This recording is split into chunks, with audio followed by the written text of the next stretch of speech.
Bienvenidos a Pasado sin Vergüenza, donde no hay espacio ni para medias verdades ni para falsas narrativas. Demos un viaje por la historia de Colombia para ver nuestro pasado sin miedo y sin censura.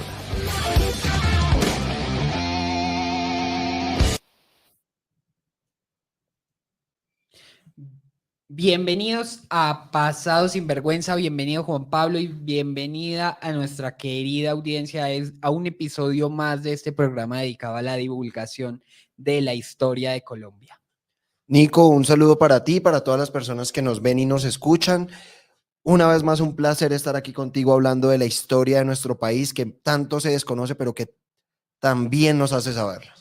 Bueno, Juan Pablo, en el episodio pasado nos habíamos quedado en que Gonzalo Jiménez de Quesada estaba llegando a Huasca, a la sabana de Bogotá, y que se encontró con los muiscas y usted me hizo una pregunta y estoy seguro que ya sabe cuál es la diferencia entre un muisca y un chipcha. Claro, Nico, porque usted me dejó con la incertidumbre y busqué y entiendo que los muiscas fueron aquellos indígenas que poblaron o habitaron de una u otra forma este altiplano cundiboyacense, pero que los chipchas es como una familia lingüística que se extiende desde Honduras quizá hasta el Río Magdalena, aquí pues y a todo lo que fue pues esta zona del país. Así es, Juan Pablo, aún quedan comunidades chipchas, sobre todo en Centroamérica, Costa Rica, Nicaragua y Panamá, y en la Sierra Nevada de Santa Marta, porque la palabra chipcha, como usted bien lo dice, indica es una enorme familia de lenguas que hablan hoy los Embera, los Kogi de la Sierra Nevada,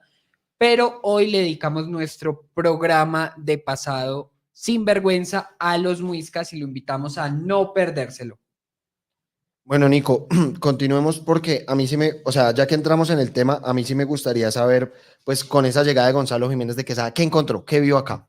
Bueno, Juan Pablo, repasemos un poquito para los que no oyeron el episodio anterior, que igual los invitamos a verlo.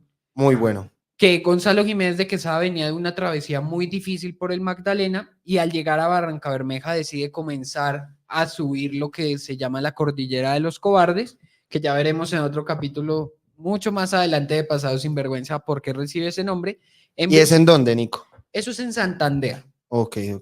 Cerca de la provincia de Vélez, va hacia Vélez, porque se encuentra con que los indios del Magdalena estaban comerciando con unas mantas, con esmeraldas, que cambiaban normalmente por conchas marinas. Sí, recuerdo que tú nos contabas que eso le llamó la atención y dijo como, venga, de aquí para abajo hay algo interesante. Bueno, de aquí para arriba, porque sí que le tocó subir loma a Gonzalo Jiménez de Quesada. Me refiero abajo al sur. Hacia el sur, claro.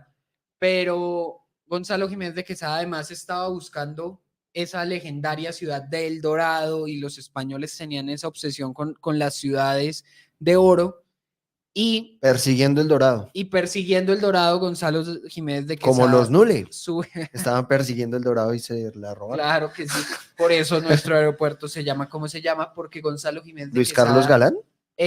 Ahora Aeropuerto Internacional El Dorado, Luis Carlos Galán, pero pues El Dorado se llama por una buena razón y es que Gonzalo Jiménez de Quesada encuentra en esos indios del Magdalena que hablan de una civilización muchísimo más avanzada que ellos y Gonzalo Jiménez de Quesada cree que ahí puede encontrar su legendaria El Dorado y ya vamos a ver que incluso los muiscas muy justificadamente dieron origen a que ellos eran esa civilización de oro que tanto buscaban los españoles. Pero bueno, se encuentra Gonzalo Jiménez de Quesada en la sabana de Bogotá con los muiscas que habían llegado al altiplano cundiboyacense 2000 años antes de la llegada de Quesada a estas tierras y que se habían mezclado con esos primeros habitantes de Colombia. 2000 años antes, o sea, antes de Cristo.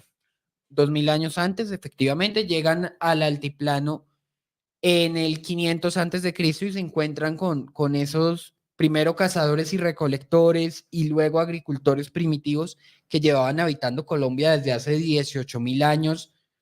Los primeros habitantes de Colombia, como esas que en otros lugares llaman mal cavernícolas, pero pues acá ya había pasado todo eso y los muiscas vienen de Centroamérica, quizás por escasez de recursos, quizás por la misma crisis de la civilización maya, vienen y fundan pueblos y se mezclan con esos pueblos originales. Nico, usted nos habló de cómo eran los indios, los caribes, cómo fue esa travesía de Gonzalo Jiménez de Quesada, donde se encontró con otras tribus, no sé si está bien dicho tribus, o con otros pueblos indígenas, pero cómo eran los muiscas. Cuando él llegó acá, dijo, bueno, esta gente, ¿qué costumbres tiene? ¿Cómo eran? Bueno, Juan Pablo, no eran como los incas, ni los mayas, ni los aztecas, porque ellos hacían grandes monumentos de piedra, eran una civilización menos avanzada que ellos, pero sí estaban a años luz comparados con las tribus del Magdalena. En pantalla ustedes están viendo la distribución de la Confederación Muisca, que básicamente eran los altiplanos de Cundinamarca, los valles en Boyacá de los ríos Suárez y Chicamocha y parte del sur de Santander hasta donde llegó el dominio de los muiscas. Como ven, no eran un gran imperio, pero sí eran una civilización mucho más adelantada que las tribus que Quesada se había encontrado en ese viaje por el río Magdalena, que eran tribus primitivas, selváticas, mucho menos jerarquizadas, pueblos caníbales. Y es muy curioso, Juan Pablo, porque muchos dicen que los españoles y acusan a los españoles de inventarse el canibalismo. Pero si se hubieran inventado el canibalismo los españoles y que acá en América había tribus caníbales, pues se hubieran inventado todo de eso y le hubieran dicho a todas las tribus sin excepción que eran caníbales y no era así. En los muiscas se encontraron una civilización además más pacífica y nosotros hablamos mucho de los muiscas y se nos enseña en los colegios de Colombia, no importa en el municipio que usted esté, así esté en La Guajira o en Leticia, le enseñan a este pueblo que es descendiente de los muiscas, que verdaderamente no es así. Ya hemos visto que eran uno de muchos pueblos precolombinos en Colombia, pero de alguna manera sí construyen la identidad nacional y lo vamos a ver y a seguir viendo. Eso le iba a decir, Nico, porque lo que usted decía en todas las clases de historia, a lo largo y ancho de nuestro país se habla de ellos. ¿Por qué tanta importancia hacia los muiscas? Bueno, primero, Juan Pablo, porque en Santa Fe de Bogotá, que ojalá Bogotá volviera a llamarse así, cuya fundación celebramos hace unos días por el 6 de agosto. El miércoles de esta semana que pasó. Exacto, por el 6 de agosto. El martes, perdón. El martes, por el 6 de agosto de... El miércoles. El martes. El miércoles celebramos la batalla de Boyacá, que ya también la hablaremos en Pasado Sin Vergüenza. Pero en Santa Fe siempre estuvo el centro del poder político. Acá tenían sede los virreyes, los presidentes de Real Audiencia, luego los criollos. La victoria en Santa Fe significaba la libertad de toda la región y construyeron de alguna manera la identidad nacional, no los españoles, sino los criollos, sobre la cultura muisca. Pero a los españoles también les interesaba mucho construir una narrativa lógica, porque piense usted, hemos hablado de esa civilización de conquistadores, de caballeros, como ese honor caballeresco. A los españoles les importaba mucho construir una narrativa de que habían conquistado algo importante. Y las tribus del Magdalena eran muy pequeñas y no era la gran hazaña que estaban buscando con la cual llenarse de gloria. Entonces necesitaban un imperio y acá se encuentran algo parecido. Eso le iba a decir, porque usted ahorita decía cómo eran, miremos y lo veíamos en la imagen. En últimas, no eran un imperio, en últimas. Sí. O sea, era lo más cercano, lo que más se les asemejaba, pero no eran un imperio como tal. Si quiere, Juan Pablo, veamos en pantalla. Acá está el Panteón Muisca, pero me interesa en producción que veamos otra vez el mapa de la Confederación para explicar cómo eran finalmente la organización política de los muiscas en ese momento, que ya vamos a ver, no eran ese imperio azteca, ni el Tahuantinsuyo de los incas en el Perú, sino que eran una confederación de caciques. Eran cacicazgos muy pequeños, algunos llegaban a tener más poder que otros, pero eran tribus organizadas de otra forma. Oye, ahorita acordándome, hay incluso municipios que tienen, conozco un municipio, el municipio de Suezca, que tiene una vereda que se llama Cacicazgo. Y en Suezca precisamente es donde llega Gonzalo Jiménez de Quesada, en las montañas de Suezca. Nico, tenemos que darnos un cursito de municipios de Cundinamarca porque arrancando dijiste que Aguasca, pero bueno. Ok, entonces estoy cruzando. Pero sí es Suezca. Estoy cruzando Huasca con Suezca. Pero sí es Suezca. Pero llega a las montañas de Suezca y de hecho el nombre de Suezca viene de la montaña del ave o la montaña del sol, y un poco eso reforzó la narrativa inicial de los muiscas, que creían que eran sus dioses volviendo. Eso le iba a decir, Nico, usted ahora que menciona las aves, el sol, y uno viendo como pues muchas cosas que aprendió en el colegio y demás, que en últimas en este programa usted me ha desmentido tantas que ya no sé si lo que aprendí estuvo bien o no estuvo bien. Pero ¿cuáles eran los dioses? Porque decían que adoraban al sol, que adoraban a la luna, por ejemplo, al dios Bochica. Bueno, Juan Pablo, Bochica era el gran dios civilizador que se parece mucho a otros dioses que tenían el resto de culturas,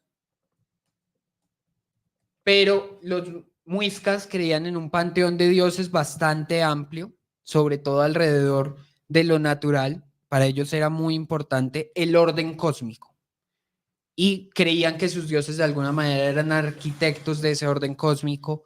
Creían en el sol, que llamaban Sue o Sua, Sí, lo en he Chía, escuchado. La la luna. diosa de la luna, pero también tenían otros dioses como Chipchacún, como Huitica, que era de alguna manera la diosa de los deseos, de las bajas pasiones. ¿Usted sabe qué significa Tocancipa? Tocancipa debe ser Se escribía como Tocuancipa, más o como menos. descanso o alegría o El algo del Valle de Zipa. las Alegrías del El Zipa. Valle de las Alegrías del Zipa. Y tenían un dios con el que muchos de nuestros oyentes se pueden sentir identificados, que era Nemtacoa, que era el dios de la fiesta y Como y del el dios jolgorio. Baco. Porque los muiscas tenían una ¿Cómo se llamaba? Nemtacoa. Porque los muiscas Oiga, hace poco, perdón, Nico, que lo interrumpa, hace poco no, ya hace algunos años, hicieron un festival, pero se llamaba, supongo que tiene que ver porque era un festival como igual de música, de fiesta, se llaman Nemcatacoa. Nemcatacoa, ese es el nombre correcto. Perdóneme que es que nadie habla muisca y hablar muisca en este momento es imposible porque se volvió una lengua muerta, pero efectivamente Nemcatacoa terminó siendo ese dios porque tenía una mitología muy parecida a la mitología griega.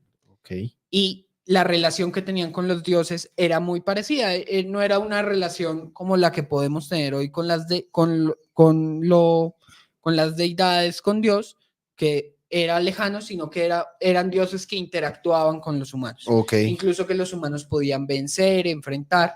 Entonces, eso va a condicionar mucho. Pero ese orden cósmico en el que creían, finalmente les daba un orden social muy importante y eran una sociedad muy bien jerarquizada, al punto que tenían por regla que cada 4 días tenían que hacer un mercado. Tenían que reunirse en estructuras que se llamaban cercados a hacer. ¿Esa tradición, Nico, existía en España también? ¿O el Día del Mercado? ¿O no? Es que el día de mercado, digamos, en los países europeos era común, Ok. pero en las tribus no era normal el mercado, no era normal la figura de ir a reunirse, a compartir, a tener una celebración, a comprar, vender, intercambiar. Eso era muy específico de los muiscas y a los españoles Otras tribus no lo tenían. No lo tenían, y a Lucas Fernández de Piedrahíta, por ejemplo, gran cronista, lo destaca mucho, que eran una tribu que hacía y que le dedicaba mucho tiempo al mercado, y el mercado era también una justificación de poder de los caciques, pero él estaba contando, tenían caciques que dominaban otros caciques y eran muy importantes, 2 en particular, además de otros que eran más bien como caciques sagrados, como sumos sacerdotes, como el de Sogamoso, sí, pero caciques importantísimos, el Saque de Junza, de lo que hoy es Tunja, y el Zipa de Bacatá, que ese enfrentamiento y digamos esa diferencia era toda esta zona de la sabana de Bogotá. Era toda esta zona de la sabana de Bogotá, y ambos se justificaban. Entonces los de Tunja decían que eran los hijos del sol y acá en Bogotá que eran los hijos de la luna, y digamos era como esa dualidad cósmica, 1, y 2, cuando llegan los españoles, los muiscas tampoco era, como no tenían esa unidad política que uno esperaría encontrar en un imperio, eran muchos caciques enfrentados y eso les facilitó el trabajo. Fue pescar en río revuelto. Porque estaban pescando el río revuelto, y ya vamos a ver en el próximo episodio. Nico, pero no lo acabe, perdón. Es que yo sí quiero saber cuándo ellos llegaron, porque ahí lo interrumpí también en ese pedazo que usted dijo que llegaron por la montaña de no sé qué cosa del sol y no sé qué vainas, pero hubo enfrentamientos de entrada y pues creo que las armas también podían estar más avanzados que quizá otros que ya han enfrentado, pero yo creo que también eran muy primitivas respecto a lo que tenían los españoles. Pues Juan Pablo, primero, inicialmente no hubo tal enfrentamiento. Confrontación, sí. De hecho, lo reciben con un banquete y eso extraña mucho a los españoles. Igual, pues, a veces ocurría, pero eran una civilización relativamente pacífica, los reciben, les dan conejo, venado. Usted nos ha contado que en el Valle de Upar pasó algo parecido, ¿no? También. Sí, les dan un gran banquete, porque los Chimila, entre otras, también eran chipchas, pero tenían más contacto. Pero este era el primer contacto de los muiscas con estos que creían dioses, y les dan un banquete, y de hecho a Gonzalo Jiménez de Quesada se le facilita la parte del Zipa de Bacatá, porque lo reconocen de alguna manera como dioses, como enviados de los dioses o como dioses mismos. Pero la guerra muisca era muy extraña, tenían armas primitivas, sí, no tenían arcos, no era el arma común, sino que eran ¿Como lanzas, más lanzas, mazos y una estructura que se llama tiradera, que es de alguna manera como un palo que ayuda a impulsar dardos, pero eran armas... Como una resortera, parecido. Es difícil de describir para arrojar sobre todo dardos, pero eran armas primitivas, pero eso no significa que estuvieran en ventaja frente a los españoles, porque los españoles eran muchos menos y no venían con las armaduras bien, como le digo, 8 meses de travesía, venían prácticamente en harapos, y va a ser clave la alianza de los españoles con los muiscas. Y con algunos caciques que van a permitir, sobre todo, perseguir al Saque de Junza y dominar al Zipa, que ya lo vamos a ver en el próximo episodio de Pasado Sinvergüenza. Ahora sí, Juan Pablo, espero verlos a todos ustedes conectados en nuestro próximo episodio y muchas gracias por escucharnos. Hasta luego, gracias.